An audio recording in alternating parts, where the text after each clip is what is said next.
हर भारतीय के लिए गर्व से सीना चौड़ा करने और मस्तक ऊंचा करने का समय है। भारत के बहुप्रतीक्षित चंद्र मिशन चंद्रयान-3 की चंद्रमा के दक्षिणी ध्रुव पर सफल सॉफ्ट लैंडिंग हो गई है। इस अभूतपूर्व और अप्रतिम उपलब्धि के साथ भारत ने इतिहास रच दिया है। पृथ्वी के नेचुरल सैटेलाइट चंद्रमा के इस हिस्से में उतरने वाला भारत दुनिया का पहला देश बन गया है, क्योंकि अब तक जितने भी मिशन चंद्रमा पर गए हैं वे चंद्र भूमध्य रेखा के उत्तर या दक्षिण में कुछ डिग्री अक्षांश पर उतरे हैं। ब्रह्मांड के इस हिस्से में भारत का परचम लहराने से वैज्ञानिकों ही नहीं, देश भर की आम जनता के बीच भी भारी उत्साह देखा जा रहा है और सॉफ्ट लैंडिंग से वाकिफ हर भारतीय का चेहरा खुशी से दमक रहा है।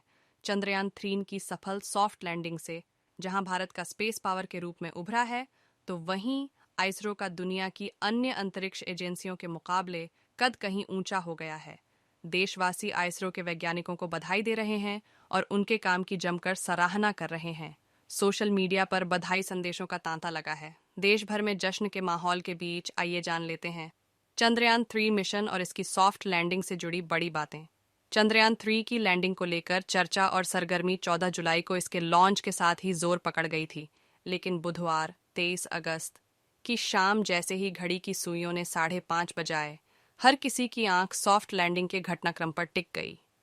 अत्यधिक रोमांच से भरे इस क्षण में आम इंसान के दिल भी उतनी जोर से धड़के जितने कि इसरो वैज्ञानिकों के।